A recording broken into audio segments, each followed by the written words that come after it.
Gram सभा रामदासपुर से BDC पद के प्रत्याशी हमारे बड़े भैया अतुल यादव जी को भारी से भारी मत से विजयी बनाए और भैया का परचम पूरे गांव में लहराए। ए चाची, ए दीदी, बहिनी हो, अरे अब की बार वोटवा हमारे अतुल भैया के दिया हो।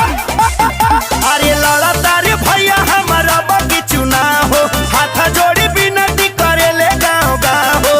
ए चाची, अरे चाचा हो, लड़ा तारे भैया हमारा बाकी चुनाव हो, हाथ जोड़ी विनती करे ले गाँव गाँव हो।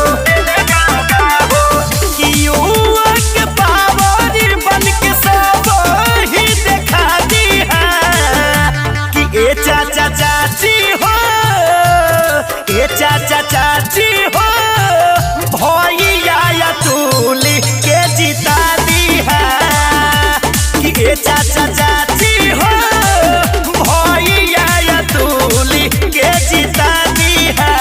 ए चाची, ए बहनी, अब की हमारे अतुल भैया के बीडीसी जिता के अपने गांव के विकास करावा। ए बहनी,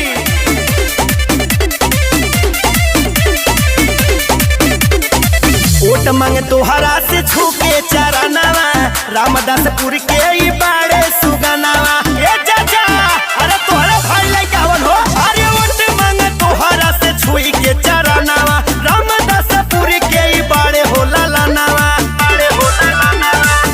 देख के वोट ई ना गा के विजयी सभे बना दी है कि ए चाचा चाची हो, ए चाचा चाची हो, भैया अतुल के जिता दी है कि ए चाचा चाची हो, भैया अतुल के जिता दी है। ए चाची, ए बहनी, जे जवन कैलाश ना गाँव में वो के भैया कह के दिखा दी है। अब बीडीसी के मतलब का होला अतुल भैया अब की जीत के बता दी है। नए बखून अभी नए जवानी करी है विकास पूरा गौवा हो जानी। भैया हो, अरे विकास के धारा भाई हो, अरे नए बाते खून अभी नए बजवानी करी है विकास पूरा गौवा हो जानी।